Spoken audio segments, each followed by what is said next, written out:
Some amazing insights there. A huge thank you to the Tezos team for giving us a little glimpse into what we can expect in the future. Really looking forward to seeing that. Now here to share their experiences on developing Tezos are Vishakh, Anastasiia Kondaurova, Emil Swenson and Joe Magley, and also Josh Deschant in a panel moderated by Tezos Commons Corey Show.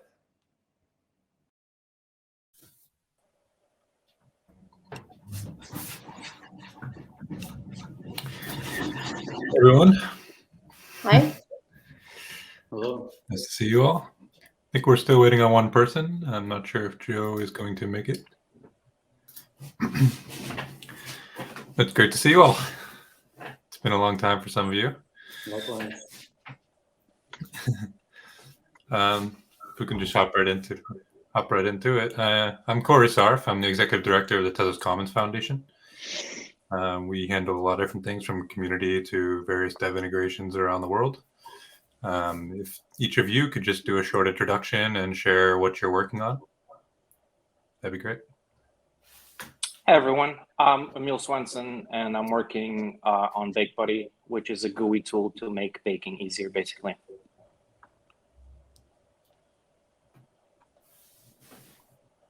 Well, I'm Anastasiia. I'm product owner of the QuipoSwap. Recently, we have finished farms and governance smart contracts development. And now we are working on the new front end for the old QuipoSwap. And also we are working on the new version of the QuipoSwap smart contracts that will support token-to-token exchanges, token-to-XTZ exchanges. We'll have better bakers reward distribution, better voting for the bakers, and many other cool stuff. Cool. Vishakh? Hey, I'm Vishakh from Cryptonomic. We've been involved in the Tezos ecosystem since 2017, and we make a whole bunch of tools, a wallet, APIs, libraries, you name it, and a bunch of other projects as well. So we're pretty active for a long time in the Tezos ecosystem. Definitely. Hey, I'm Josh. I'm a engineer with Interpop. I'm also a partner in Chain of Insight and founder of Crunchy. And currently I'm working on a whole bunch of stuff, a lot of it NFT related. You're all over the place lately. Cool. So for each of you, how long ago did you get into Tezos? And what made you choose to start building on Tezos rather than other chains?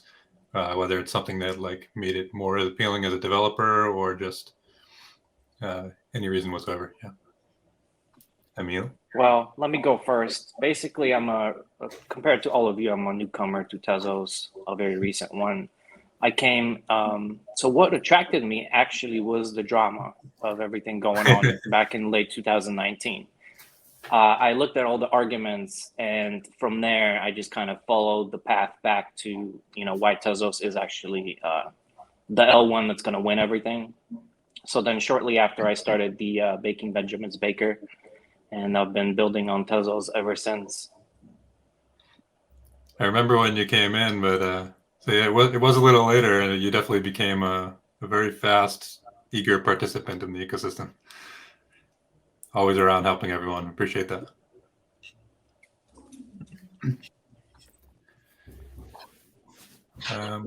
A few years, actually, we learned about the Tezos a few years ago. We have joined Eastern European Tezos Hackathon and prepared kind of 3 proof of concept of the products. It was wallet, IMM, and Solidity Trigo compiler. And we won with 2 of them, and the products were kind of amazing, and we received the grants to continue developing them. And then they turned it into QuipoSwap, Temple Wallet, and Solidity Trigo compiler.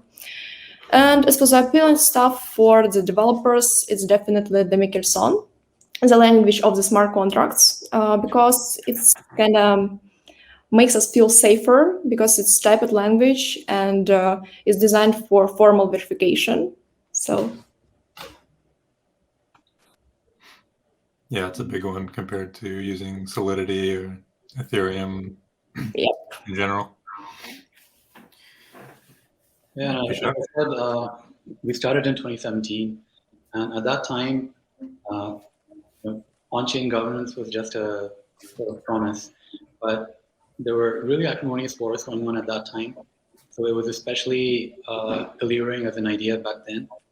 And functional programming and formal verification, so they were really novel. A lot of people trying to do it now, but at that time it was really unique. And that's what really got us started. And we also saw, obviously, a great opportunity in the Tezos space because we felt at some point it was going to be very successful. So we felt more than the other incumbent chains at that point, Tezos made the most sense. And ever since, we made a lot of friends along the way. So half the reason we build on Tezos is because of all these relationships, the strong community, and really talented and committed people that we've met along the way.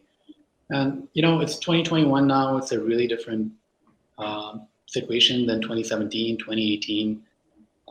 Having gone through the initial launch, the maturation of the technology, but you can really see some of that promise coming through now, especially in the NFT space.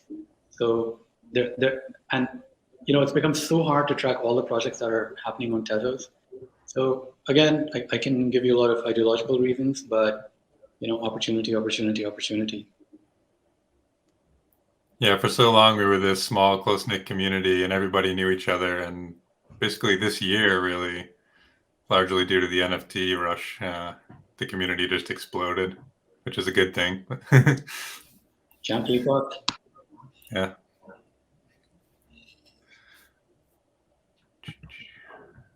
Josh?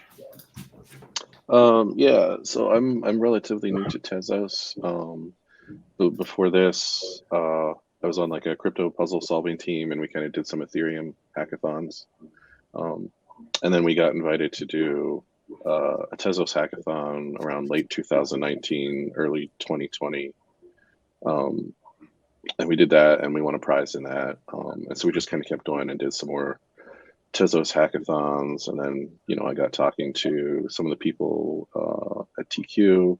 They were working for developer help. So, kind of one thing led to another, and I got hired there. I started to get active in the community. I would say really probably the community is, why I stayed. Like you said, it was like a really tight knit community. Everybody knew everybody. Everybody was welcoming. It was a lot different than my experience in the Ethereum community. And also because a lot of stuff is new in Tezos, right? You can come here as a developer and like have a real impact on things, right? Whereas like in Ethereum, we couldn't do that. Like, one thing we were trying to do was better metadata standards for Ethereum around like rich metadata. And we just couldn't get any traction. Like nobody wanted to change anything. So we came here though, and I authored TZIP 21, which is now the NFT metadata standard for Tezos. So it's just an example of like how somebody can come and, have a real impact. So I would say that's a large part of the reason that I stuck with Tezos as well. Yeah, for sure. And so when you were first getting involved with Tezos development, what sort of challenges did you face? And do those challenges still exist if somebody is entering today, or were they fixed by the ecosystem? And if they do still exist, what can we do to make that easier for new people joining today? So when I first got started with Tezos development, my biggest challenge was that I was a newbie at kind of development work in general. That was kind of when I was getting my primitives down and stuff like that. So for me, the biggest challenge was at the time finding the right documentation. The documentation portal at that point was not as good as it is now. I think now we're at a point where it's starting, like the first place I go is I just Google Tezos documentation and it's there. It's great. It has all the answers I need, most of them. And then Tezos Commons is doing some work with documentation that I'm a big fan of.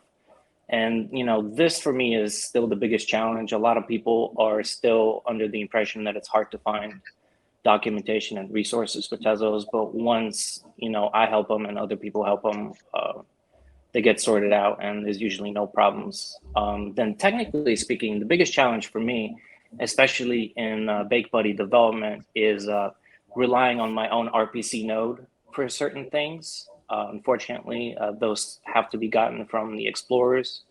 And I would really prefer not to have to do that. But like, for example, if you query all your rights in a certain way, your RPC node will stop everything else for about 3 to 5 minutes or so. So that is somewhat of a challenge, but there's ways to work around it. And I think we're in a little bit of a precarious time for Tezos because Tenderbake is not implemented yet. And I think Tenderbake is going to kick off a whole bunch of other things, including RPC rewriting efforts. So I think we're in a great path right now, and all the problems are getting resolved. Yeah, that baking rights RPC is a notorious one. Okay. Actually, as for me, the biggest challenge for me was the lack of great tools when we only have started, and the fact that the standards were not stable and they were only in the development at that point of time. Also, we faced issues with the gas type, size, storage, operation size limits, and so on. And actually, it was the time when adding the single line and the code in your smart contract could break everything because you don't fit into these limits. Yeah, it was really painful. And at that time, there were no frameworks for smart contract developments. There was Truffle that stopped to support some newest protocols. So yeah, it was hard. But now I think that most of these issues are solved, especially that issues that are related to the limits, because after the GrenadaNet, everything started to work smoothly and you can write as many logic as you need. And as for the tools, they are much, much prettier and handful than before. Yeah, I think there were a lot of projects that were just waiting to release their product for those upgrades to go through so the gas limits would be improved. Yeah, when we started out, there was literally nothing, and it was exhilarating because you could build a whole world. And I like to think that late 2017, early 2018, as things got a little bit more settled, I think as an ecosystem, as people who came across multiple projects, we did this long march through building this very, very ambitious, unprecedented system. And I just like to keep reminding people that it wasn't clear that any of this stuff was actually going to work smoothly or properly. And I remember the first protocol upgrade and what a moment it was, right? Like a lot of people pulled all-nighters just watching it really, really minutely and carefully. But that just shows you how tenuous and uncertain things were and how much of an effort we thought each upgrade, each change was going to be. So that was really the biggest challenge, the complete lack of anything, and most importantly, the lack of precedence. But now we've been through multiple upgrades, and they just kind of go without a hitch. So structurally, I think that's the most important thing. If you're going to adopt a platform like Tezos that undergoes an upgrade every 3, 4, 5 months, then you need to have the confidence that the upgrade process is going to work smoothly. That kind of confidence we now have because people don't really even think about the import of the next the actual upgrade. We're just used to the whole network kind of upgrading itself. And then finally, as part of a team that builds many different kinds of projects on Tezos, because most of the brunt of the specialized features of Tezos fall on the node. They're initially, the node, it could be brittle, it could be problematic sometimes, but it's come a long way. It's a lot more stable. People can run it without much effort locally, but I think there's still a great opportunity there. So many interesting improvements coming, and one of the things I'm really excited about is the TezEdge node written in Rust. And we recently had a demo with the team, and I think that's going to really bring down the cost, and the OCaml node, of course, really going to bring down the cost of running Tezos infrastructure. And that's going to be a really, really essential ingredient to sort of everyone scaling up to the next level. I know Cryptonomic runs a node service as well. Are you also running test versions of the Rust node? Rust node, we're still playing with it. There is a significant upgrade about to come in the Rust node. As soon as that happens, we're going to start using it. But Giganode, I believe, might already be using it. Yeah, I think they're running one. Cool. Josh? Yeah, so when I started developing on Tezos, it was right around the time of the Babylon to CarthageNet upgrade. So as far as developer tools, there really weren't that many. There was no Temple or Thanos, as it was called when it first came out. We had TezBridge for Web3 development. If anybody remembers TezBridge. The Taquito was in its infancy. Lego was pretty infant at that point. So those were the tools that we had, and so I started doing smart contracts in Lego. I still do them in Lego. It's my favorite smart contract language. I still do the old school Pascal Lego. Yeah, so there was not much documentation. There weren't a lot of tools, and so I guess I don't know. Maybe I'm a glutton for punishment, but that was kind of like the fun, like figuring it out, developing things, making stuff work. But a lot of that stuff has been solved. I'd say the developer tools now are light years beyond where they were when I started. To me, I think when I think about it, something challenging for a developer entering could be the rate of change, because now we have like upgrades every 3 months, right? And that could be potentially daunting to like a new developer. Like, oh, every 3 months I've got to deal with like this upgrade and like learn the new stuff that's coming out, right? Another thing that I think is kind of challenging, even to developers who are experienced in Tezos, is that we currently don't have any permanent testnet, right? So if I'm developing something over a long period of time, let's say developing something over a year, right? There's no permanent testnet, so every upgrade when the old testnet goes away, I've got to like redo everything on the new testnet. So that's something that I'm working with a group of people who are trying to come up with a plan for a permanent testnet. So hopefully that will be solved fairly shortly. Yeah, I've considered things like that in the past. And you touched on the next question is everybody's favorite tools to build on Tezos. So you want most useful tools that you use most often, or smart contract language, or whatever you feel is most useful to you in your day-to-day development?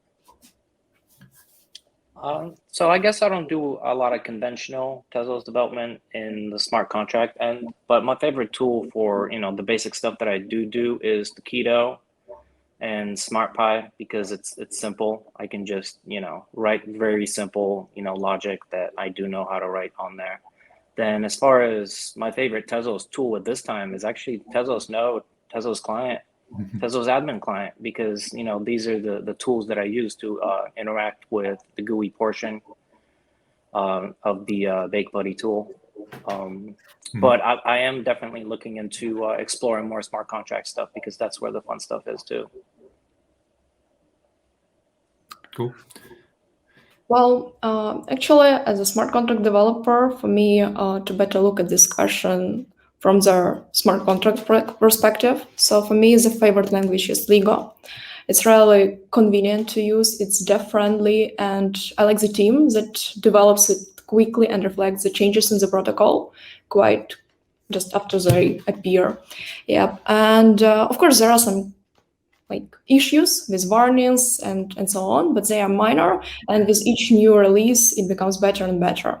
And of course we use Taquito and FlexTesa for development and testing, and I do like Tezos with their Microsoft interpreter that allows to write tests quite quickly, and they take a little time to execute.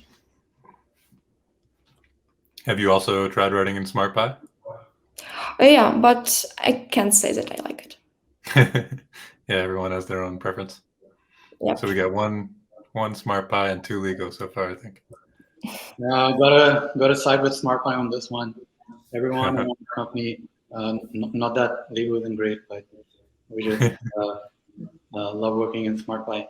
But the other thing that I really appreciate is Beacon. Beacon's still going through some iterations, but it really kind of turbocharge the Tezos dApp space. Before Beacon, things were tough, but now pretty much anyone can build a Tezos app and it works with any wallet. So it's really so nice to see in Ethereum people are a little bit trapped in MetaMask, which may or may not be a bad thing, but in the spirit of decentralization, you build a Beacon app, it can work with all these different apps. So even though there are many options on Ethereum and other chains, but the default is kind of MetaMask, where then Tezos there is no default. You work with a Beacon-enabled app as a developer, you make a Beacon-enabled app, and people just use it with whatever wallet they like, which is fantastic. Yeah, anytime I introduce a new developer to Beacon, they're always surprised at how easy it is to just throw a little code snippet in there and just connect that into any Tezos wallet you want and start messing around. I'm going to have to be the tiebreaker because I also like SmartPy, but Lego is also an amazing team doing amazing things. It's just more of a preference because I like Python and I like the testing environments. There's another Python language framework coming for Tezos. I think it's being rolled out. So maybe there'll be some votes for that in the future as well. Maybe next year's LA Blockchain Summit. Bring them all. Every language. And Josh? I think you already mentioned SmartPy. No, I said I'm Lego. I'm a Lego guy. Oh yeah, Lego and Taquito. Yeah. Yeah, Lego. Day in, day out, you're using Taquito. I like to use PyTezos for testing because they've created a REPL where you can actually run smart contract tests without actually having to communicate with the node, which makes them run much faster. So it's great for like quick unit tests and stuff. Yeah, and then doing local development, you like to run a sandbox. So I run mine in Kubernetes. It's like TZKT, a node, BCD API, and then for production, I also use Tez Tools API from time to time, which Joe wasn't able to make it, I guess. But Joe. Yeah, he's supposed to be here.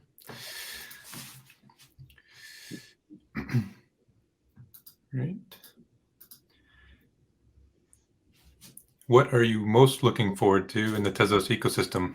It could be a tool, a next protocol upgrade, or an application, or anything you want. Yeah, I'm looking for like a trifecta of things. I think that will really put Tezos front and center as a contender.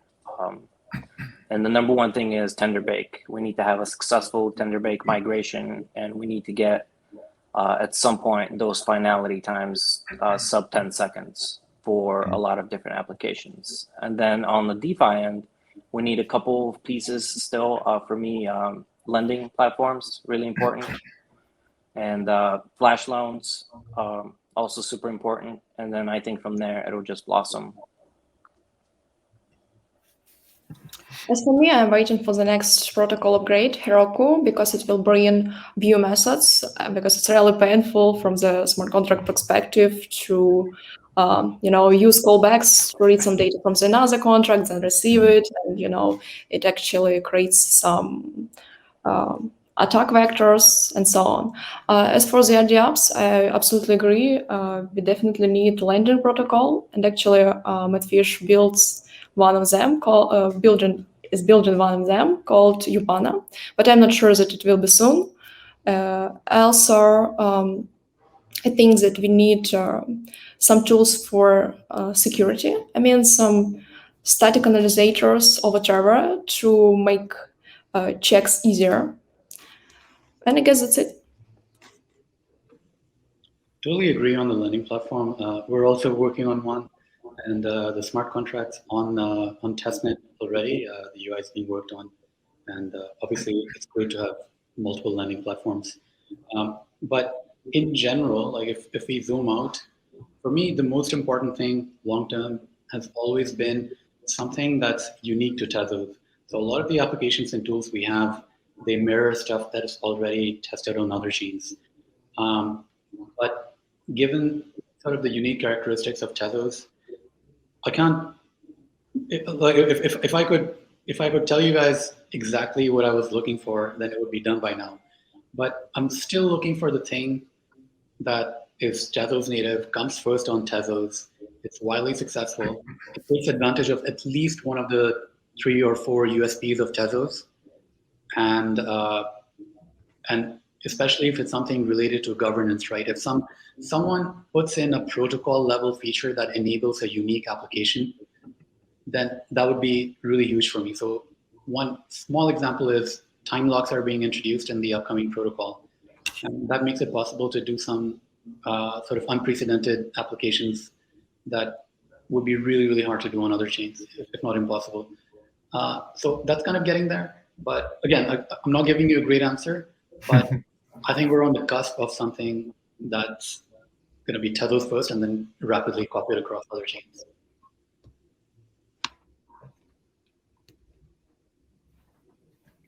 Yeah.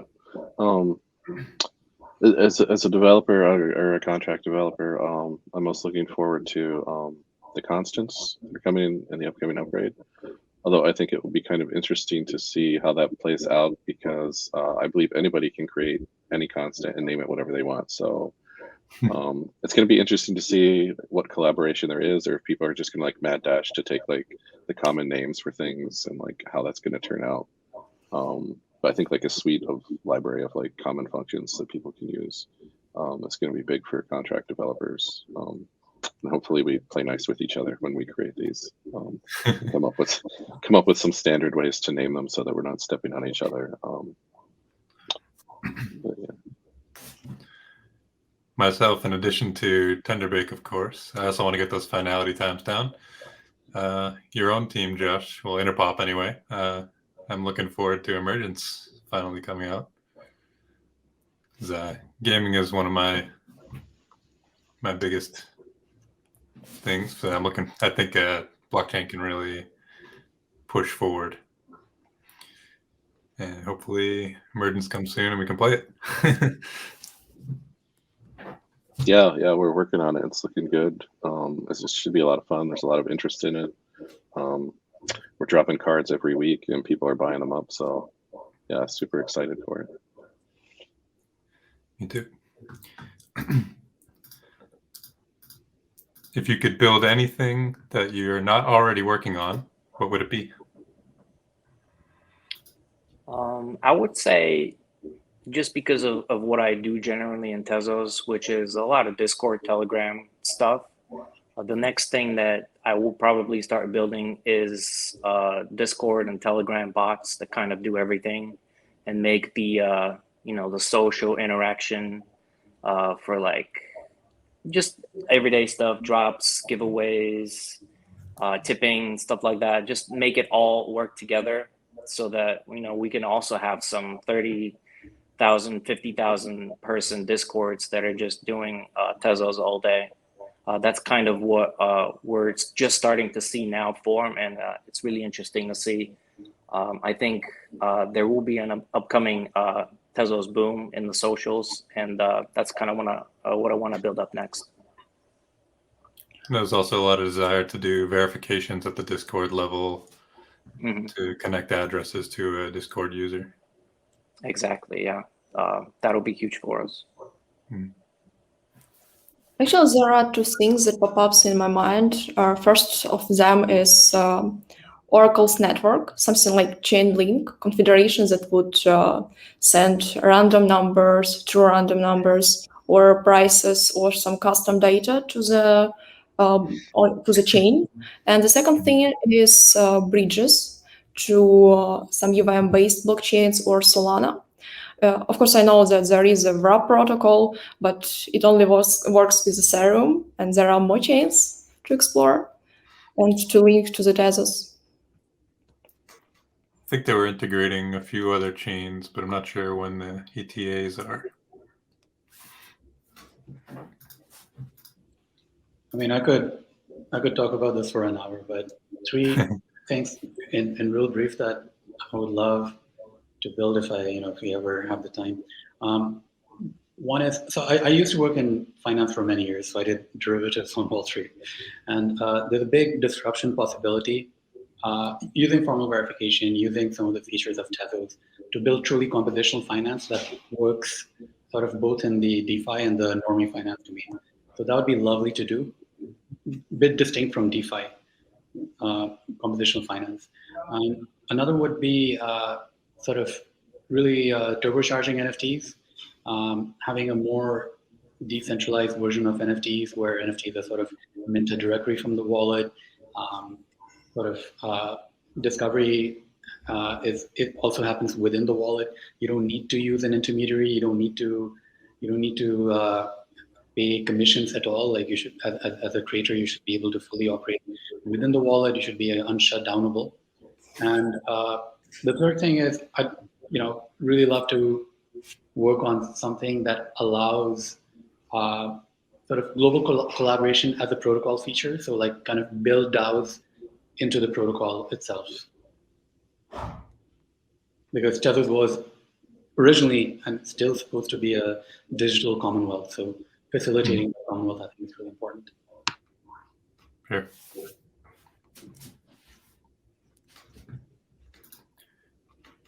Josh?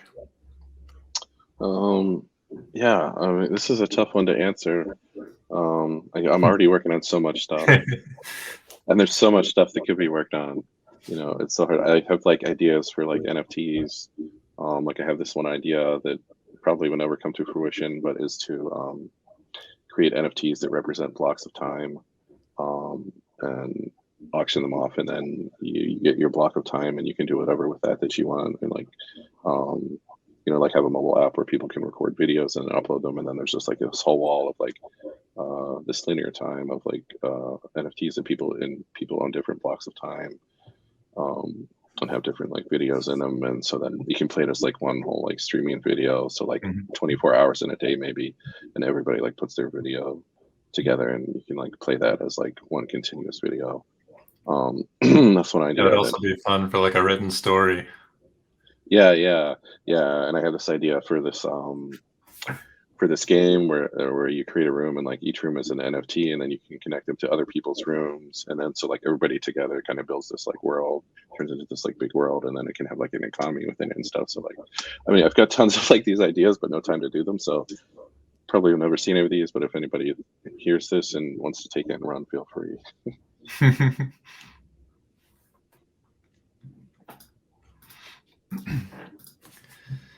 Right, so what do each of you see personally as the best use case for Tezos, and why? Whether it's NFTs or STOs or DeFi or a specific industry? I think our main use case is governance. That's how Tezos started, and that's kind of what we're doing now, everything through governance. So recently, a tool was released that makes governance easier, just like there was a tool released that makes minting NFTs easier. And I'm not sure what the catalyst will be for this, but I think when people discover that they can form autonomous governance organizations and use them for all kinds of things, that's going to be a breakthrough use case. As for me, I thought about it quite a lot, and actually I think that Tezos is based, as soon as Tezos is based on liquid proof of stake, and these mechanics change a lot game theory and economy forces, and that's why I think that DeFi can have some kind of different turn on this platform, and I think we can find some unexpected use cases on Tezos with DeFi. And as for the grounded use cases, I guess that is NFT, because it's pretty understandable for people, and on Tezos is pretty cheap.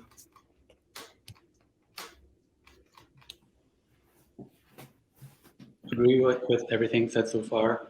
And on governance, I think it would be really good for Tezos, oddly, if there was a really acrimonious governance upgrade. Like the first time an unexpected governance upgrade just kind of squeaks its way past, and like the community split in half, I think that would actually be really good for Tezos and really prove up the process. And again, agreeing with everybody, but I would add, it's more, so the blockchain space is really crowded. You have all kinds of different blockchains. They all have pros and cons, blah, blah, blah. So it's very hard to compete I think on certain segments or features, but I would recommend Tezos to anyone who believes in doing things in a bottom-up community, people who value decentralization, people who value technical grit and an interest in experimenting at the very protocol layer, at the most fundamental level. So it's more the spirit of doing things than any particular thing you can do. But again, I agree with everyone.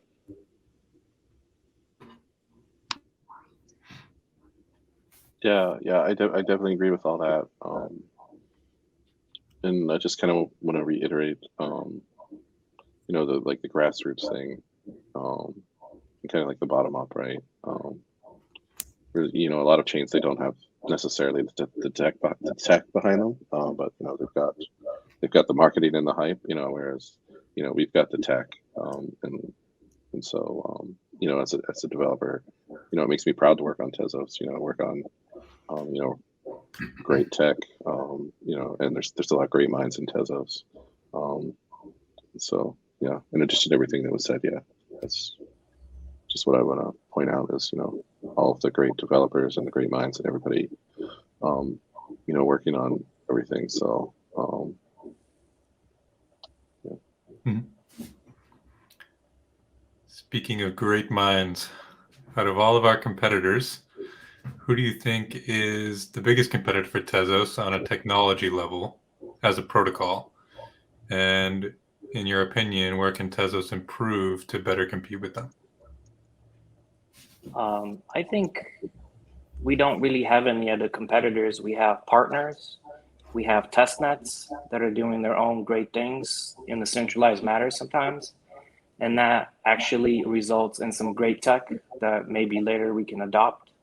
So whether they succeed or fail, I look at Tezos as competing with itself, with its dark side. So we have to make sure that we give our best effort. We champion the ideas that we believe in. We get involved in governance because that is really our lifeblood. And we're going to keep fighting with ourselves most of all. The others don't really matter. In my opinion, the main competitor is Ethereum, as it was the first smart contract platform. But I think that Tezos has a killer feature, which is called private transactions. And I think that teams should build more products using it and make it more friendly for the users. And the other thing, I think that we can improve to be on the level of Ethereum. It's making it's improving the nodes, the code base of our nodes. Because now it's written on a camel, and not that many developers know this language to contribute to improve it. And I think that we have to have an implementation on another language just to diversify this process. For anyone listening that is not so familiar with Tezos, the privacy aspect that she was talking about is that Tezos enables you to use ZK snarks within smart contracts. So you're able to create private applications, which is an amazing feature. And like she said, not so many people are using it yet. And I also would love to see people get some applications running using snarks. Definitely. Yeah, for that reason, for me, the main competitors are other chains that have, in some way, a big treasury behind them. Because, again, blockchains are incredibly competitive. The space is super crowded. Everyone's trying a million different things. Some things are going to stick, some things are not. Some best practices are going to evolve. And really, it's about sort of persisting in the long term, because a chain like Tezos, using on-chain governance and a well-funded, well-run foundation behind it could simply keep through osmosis, just keep adapting, and when the dust settles, survive as one of the dominant chains. So it's almost like a game of attrition between all the different chains. I don't know who the well-funded chains and well-funded in a manner of speaking chains there are. But those would be the long-term competitors, I think. And I think the biggest threat is simply to lose the momentum that we have right now. through so much hard work, we've come to the stage where they're compounding effects. So it's very important not to do anything that sort of has a negative momentum. Hard to think what it would be, but. Mm-hmm.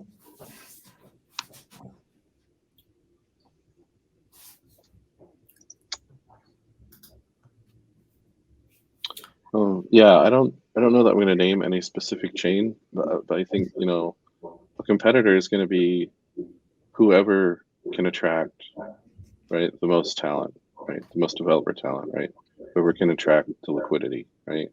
Those are going to be the competitors, and especially the chains that can attract the real talent in the space are going to be the ones to watch for the real innovation coming in the years to come, right. So, you know, in my opinion, those are going to be the ones to watch out for. The ones that can attract and retain talent in the space are going to, because those are going to be your innovators. Right?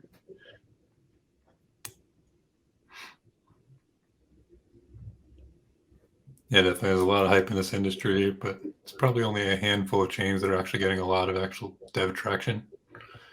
And thankfully, Tezos has been one of them, really growing a lot this year, especially. And of course, all of you have been around for a long time.